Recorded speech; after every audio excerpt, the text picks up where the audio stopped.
I'm going to tell part of a story today that I thought I'd never tell any part of. I certainly will never tell it in its entirety because I made a promise to a certain entity that I would not. And should I go back on this promise and breach that trust made between me and this entity, I won't see the next sunrise. So I will never tell this story in its entirety. The only reason this is even coming up right now is because I have a sister who and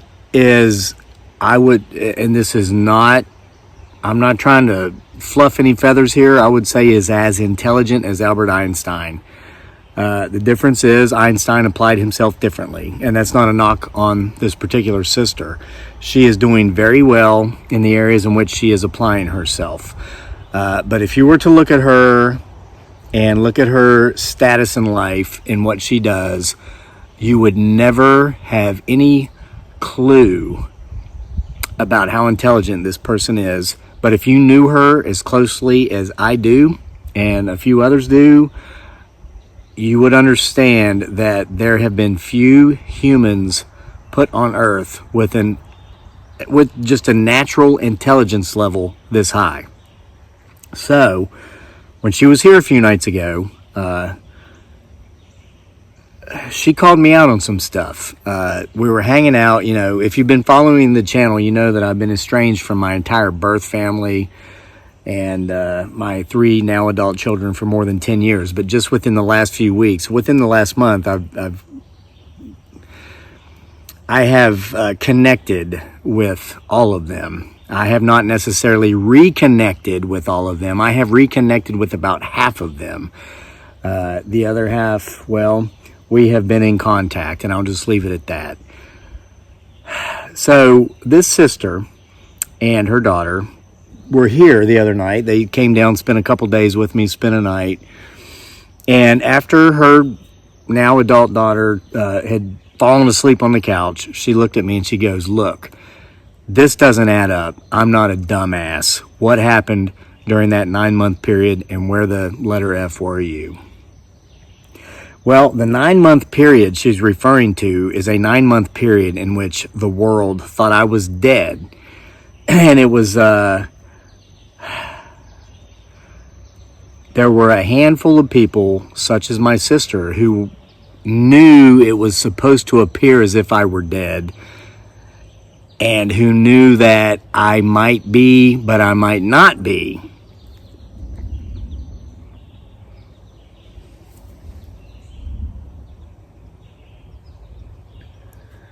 And they knew that if they did not hear from me shortly after this particular 9-month period, I probably was.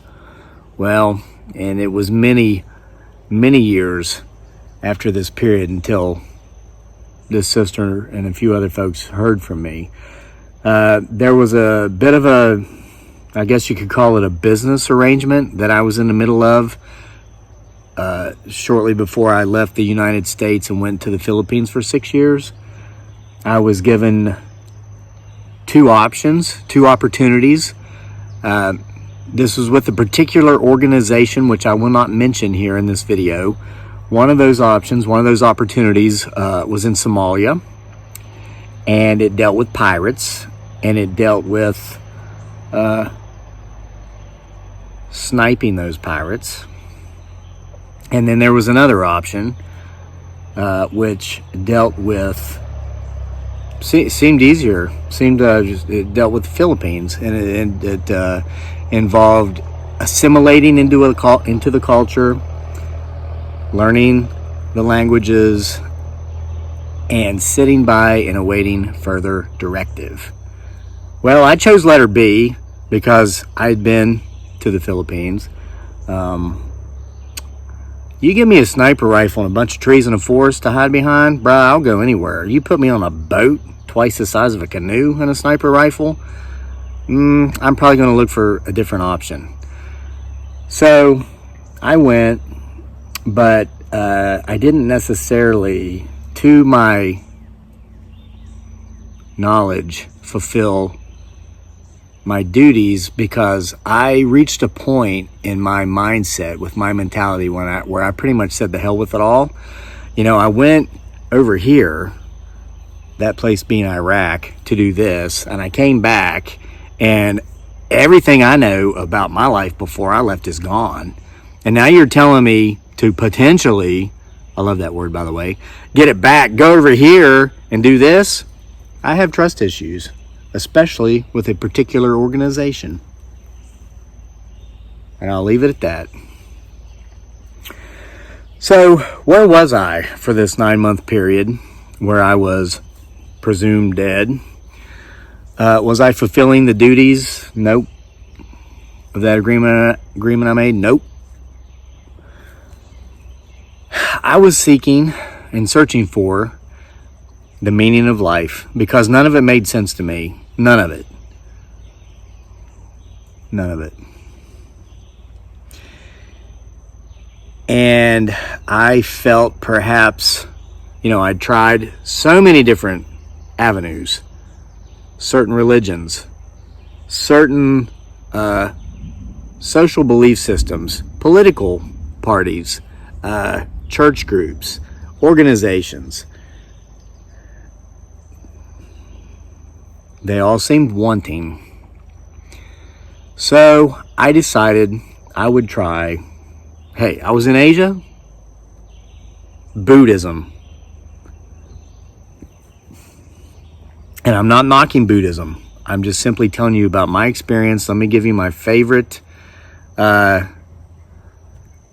disclaimer that I use every now and then here on YouTube. I can only control what I say. I cannot control how you take what I say. I mean no offense to anyone, anything, any organization, any institution, any thought processes here with this. I'm simply telling you of my experiences. So I had heard of a monk on top of a particular mountain. He was very hard to find, because not just because of the extreme isolation in which this monk kept himself, the difficulty in maneuvering the terrain to reach his location. That was just part of it. The other part of it was that he was always changing so the story went, his location, how you could find him. But what I'd heard is that this individual knew and understood fully the meaning of life. That great fountain we all search for and we all seek. We try to find in self-help books. We try to find in holy books. We try to find in colleges. Faith, a belief in things unseen. We try to put our faith in so many different areas and avenues to figure out what's it all about. Well, this man supposedly had that answer.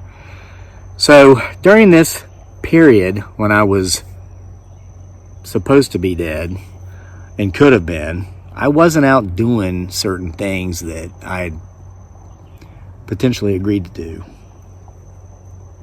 I was looking for this Buddhist monk that lived on top of a mountain that was actually a volcano, but it was an inactive volcano.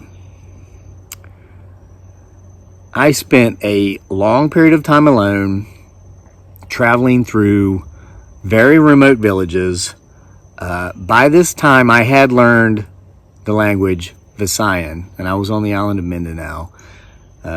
So I could speak to those who spoke Visayan. But the deeper and deeper I got into the forest, the more I would run into people in these small, very isolated villages of folks who spoke languages I'd never heard of.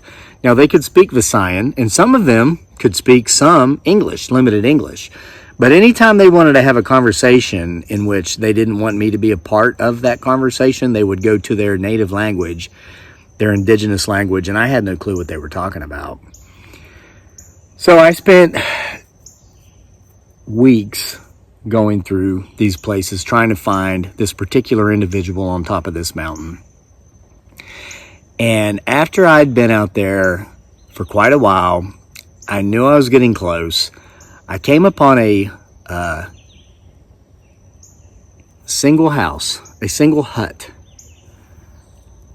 And it was 10 feet by 10 feet, palm leafed, roof on top. And in front of that hut, there was a man.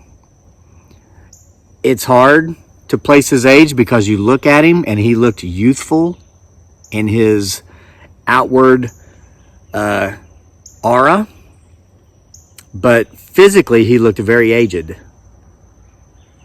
And I remember when I laid eyes on him, I thought, this is who I'm looking for. But I know this about life: assume nothing and question everything. So I didn't say, hey, here you are. I simply told him who I was, what I was doing. And he said, I can't give you shelter here tonight. He says, if you'll just go straight down the mountain from here, a couple of miles. He said miles. He could tell, he knew not to use kilometers. Said, you will find a very small village. There's only half a dozen houses. Seek shelter there for tonight, and then come and see me tomorrow. And that made me excited because I thought, confirmation, this is who I'm looking for. He knows I'm looking for him. He just doesn't want to deal with me right now, so he's telling me to come back tomorrow. So I go down the hill another couple miles. By the time I reach my destination, it's probably 3:30 or 4 o'clock in the afternoon, which there means it's about an hour before dark because they're just above the equator. So it's 12 hours of daylight, 12 hours of dark. Sun comes up at 5:30-ish a.m., goes down at 5:30-ish p.m. So I find a home. It's a hut. It's a little bit larger than the other huts. And I tell them my dilemma. Hey, I've been traveling for many weeks. I met a gentleman who I think is who I'm looking for, but he couldn't provide shelter for me tonight for some reason, and he told me to come here. And he said, can you describe this shelter or his adobe, his home? Balai is actually the Visayan word that he lives in. And I said, well, yeah, it's just a very simple 10 feet by 10 feet bamboo hut with, palm leaves on top. He was sitting, it looked like just white, what do you call those types of underwear? Not boxers, but briefs. But they weren't, but just some sort of cotton, but that's all he was wearing. And the guy, he says, okay, he says, you're very tired, you need rest. We have a room here, you can come sleep in this room. So I go into this room, it's like 6 feet long by 2.5 feet wide. It's like a closet, but this is just how these folks lived over there, right? And there was just this mat spread out on the floor. There's no beds here, okay? So I lay down, and before darkness even comes, I'm out like a light. I'm asleep. I'm asleep. So I feel something shaking me, waking me. It's total darkness. I wake up. It must have been about midnight. It's this guy who owns a house. He goes, listen. He says, everybody in this small village, and there was like 6 or 8 houses in the village. He says, we're all leaving. It's midnight, he told me.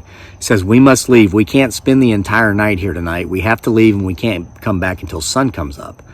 And I said, well, what's going on? He goes, look, we didn't tell you this when you came because we thought maybe you'd nap for a few hours and get up and go on your way, but you're obviously exhausted.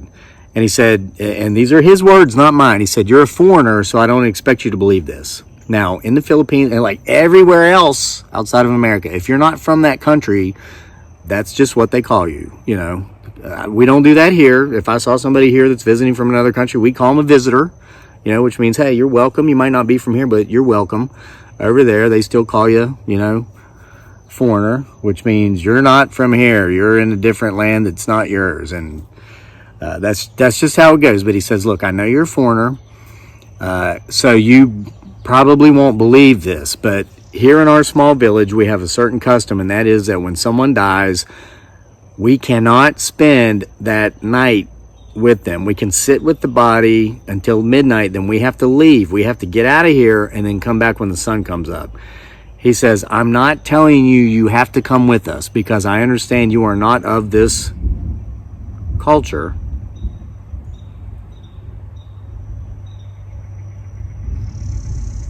And you might think this is all just silly, but I would encourage you to come with us. And I said, man, I am just too tired. Gikapoika ayuko. That means I am very tired. Tuluko na deri ha. I will sleep here now. We were speaking in Visayan. So he says, okay, Ziggy Siggy, Tagalog for okay, and then in Visayan as well. He says, Atuko, Hawa, I go far away. Kalayu dito, I go far away there. Baliko, Usa Buntag, I will come back tomorrow morning.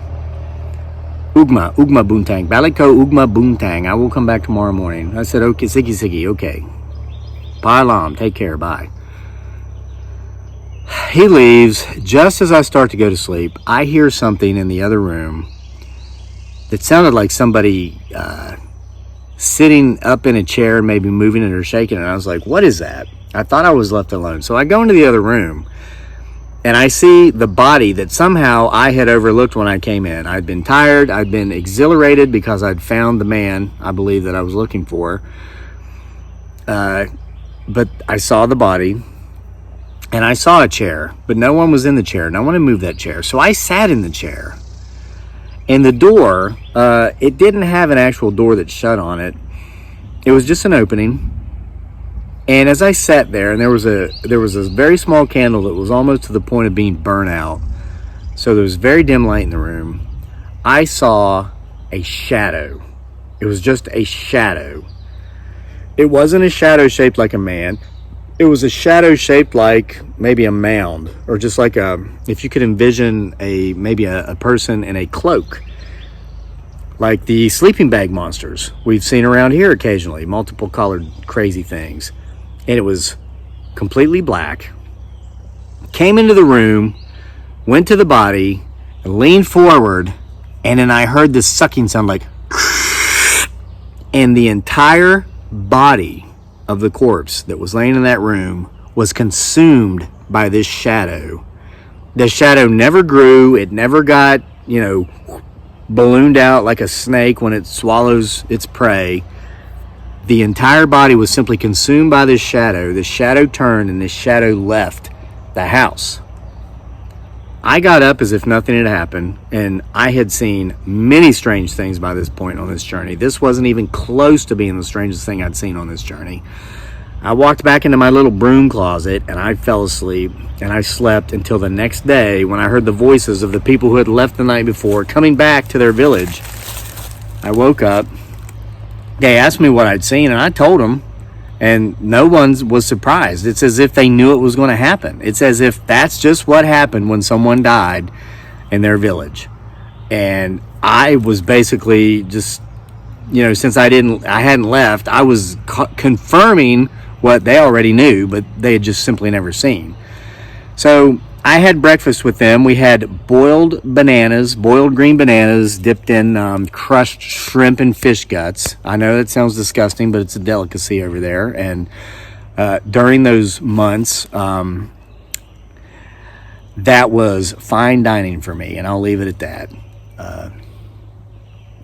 So I went back 2 miles up to where I'd been the day before, and I saw the man that I thought I was seeking. And he looks at me and he says, "You come seeking the meaning of life, do you not?" I said, "I do." And he said, "You are the third person to find me in the last generation, in the last 25 years. He says, "I've told the other two, and they didn't live. They didn't make it. They didn't survive. They didn't exist after they discovered the meaning of life." And I said, "Well, why is this?" And he said, "Well, because of their intentions.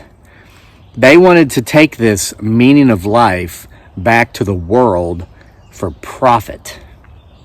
Could you imagine if you actually knew the meaning of life and you wrote a book about it? Say you're like me, you're a writer, and you could write a book explaining this is the meaning of life. Everybody who suffers from depression, anxiety, loneliness, any sort of heartbreak from the past, here's the answer they're looking for. All of that pain, all that suffering would just subside, and they would know unconditional love in their relationships forevermore, because once they spotted that anything was conditional, they'd say, no, that's far enough. I've gone far enough. I've reached out, but I see there's conditions here. You go on with your bad self. I want no part of that. They simply would not allow themselves to get back into harmful relationships and situations if they knew this meaning of life. Because when you know this meaning of life, it makes it all worth it. It makes it all worth doing correctly. Just for an example, having people like my wife, my beautiful bride dearly, aka Giggly Girl, and our son Daniel, and I'm slowly and cautiously discovering my sisters now back into my life, completely unconditionally. Hey, you have flaws? Great, so do I. Hey, you've made mistakes? Hey, great, so have I. You're a human, so am I. But the minute someone says, well, you did this, and now, hey, let her F you and get on with your bad self. You're not allowed in my life. I'm here for healthy relationships. I'm here for happy relationships. I'm here for relationships without any sort of expectation for anything out of the relationship, because this is part of the meaning of life, without giving it away, because I said I wouldn't, and you'll understand very soon why I made that promise and why I won't go back on it. So the guy explained to me that the other two people that found him did not continue to exist for long because of their intentions. And he said, sadly, I was the same way. He, once upon a time, was seeking out the meaning of life. And he was one of those people, not one of those two, but one of those types of people that once he got it, he went running back to the world to tell the world the secret or the meaning of life for profit. He perished, and he came back in a different state. And he explained to me that his chains he must drag, like Jacob Marley in Christmas Carol, Ebenezer Scrooge, that story. His chains were that he had to be the deliverer. He had to be the, in Greek mythology, it's the boatman that, you know, when people would die, they'd put coins in their eyes to pay the boatman. He would ferry them across, the ferryman that would ferry them across to the next world, the afterlife. Well, this man I'd finally met up with on the mountain was the consumer. It was him that would shift into the shape of a shadow and consume and devour the corpses of those who had passed and carry them to the afterlife. And this was a punishment for him, because after discovering and being taught and being told the true meaning of life, he decided to profit from it. And he said, you can release me. There's a certain prayer that needs to be said. You can pray over me. This will release me. I give penance for my sins. He says, and my biggest warning to you, he says, I will tell you the meaning of life, and I will give you the prayer to say over me to release me. But should you try to profit from what I'm about to tell you, as far as the meaning of life goes, you certainly will take my place. Well, I'd traveled all these weeks, all this distance, to discover the meaning of life. Why would I say no? So I said yes. He told me the meaning of life, explained it quite clearly, gave me the prayer of which I bowed and said over him, and when I did, when I was finished, both he and his small dwelling were gone. They had vanished. They were not within sight. They were no more. It took me another 6 weeks or so to get off of that mountain and get back to my original destination. Now feeling like I'd reneged on two organizations, or one organization that wanted me to do certain things, which to my knowledge, I don't think I did. And then I've never told what that thing told me. So I've not reneged on that, but part of me wanted to know what was the meaning of life, I guess. So a lot of it would make sense to me. And it did when he told me everything that happened in Iraq, everything that happened over here in my absence while I was in Iraq, the thing with relationships and people. It was clear to me why these things happened once he explained the meaning of life to me. But my desire to share that meaning with other people after seeing what I'd seen with that shadow and that corpse and his explanation, and then the prayer I gave over him and his complete vanishment and the vanishment of his house after that prayer, I'd seen enough. I don't need to be remembered as that guy. I don't need to have that book out there known as that book.